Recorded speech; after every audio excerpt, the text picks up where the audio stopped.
Parable of the shrewd manager, Luke chapter 16, verses 1 to 8.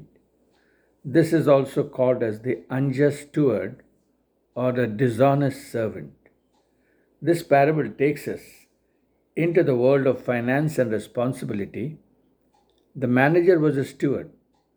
His responsibility was to use the trust to further his master's interest, not his own.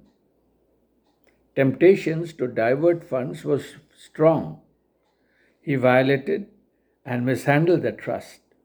News of his misconduct was reported, and he was charged with dereliction of duty. Account of his management was called for, as he cannot remain manager anymore. He was too weak for manual labor and too proud to beg. His shrewdness is revealed. His plan was simple, called for his master's customers and alter their bills. The whole business was fraudulent. The parable closes with the statement, "The master commended the dishonest manager because he had acted shrewdly." This is the passage in this particular Luke chapter 16. And this is one of the parables where we find that Jesus speaks in a negative form. The master did not say that he was pleased by his steward's actions, but did say he was impressed.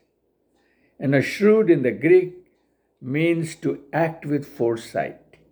Jesus discusses the principles of shrewd discipleship. Number one, shrewd disciples, they use money to achieve eternal goals. In verse 9, we see Jesus said, "Use the worldly wealth to gain friends." Mammon, the term, includes not only money but also possessions. Shrewdness forces us to recognize that money is powerful but limited and temporal. Shrewdness with money also focuses on how it can be used for eternal purposes. When money is used to meet the needs of fellow believers and used for spreading the gospel, we can be sure there will be eternal consequences. The second thing was the shrewd disciples use money in light of eternal consequences. Shrewdness with money can achieve eternal goals. Stewardship of money has eternal consequences. The first one is to prove faithful when given a trust. The second is the reward. Whoever can be trusted with very little can be trusted with much. Faithfulness of money is primarily an issue of character. Shrewdness causes us to view mammon in two interesting ways. One, worldly wealth, and someone else's property. We are stewards, not owners, and shrewd disciples recognize that stewardship of money prevents bondage to money. You cannot serve both God and mammon. In other words, shrewd disciples, they recognize that stewardship of money prevents bondage to the money, but we can never serve God and money. We can be stewards of it or we can be servants of it. Either God owns our wealth or it owns us. Henry Fielding once said, "Make money your God and it will plague you like the devil."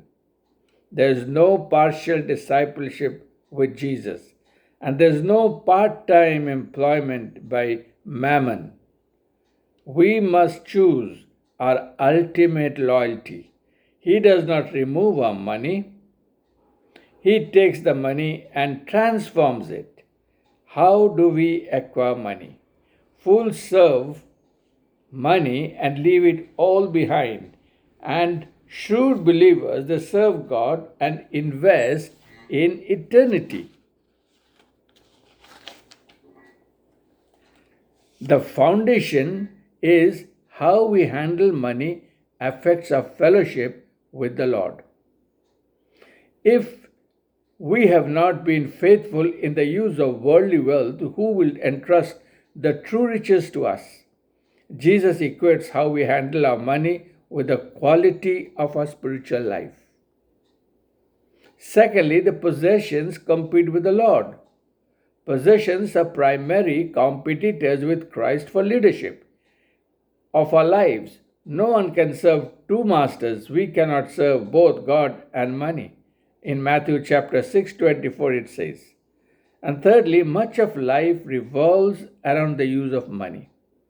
During the week, how much time do we spend earning money at job, making decisions on how to spend it, where to save, how to invest, or praying about giving? God has given us the Bible as this blueprint for handling money. From eternal perspectives, there are three primary benefits to be found in riches: celebrating life and a relationship with God by enjoying what He has provided,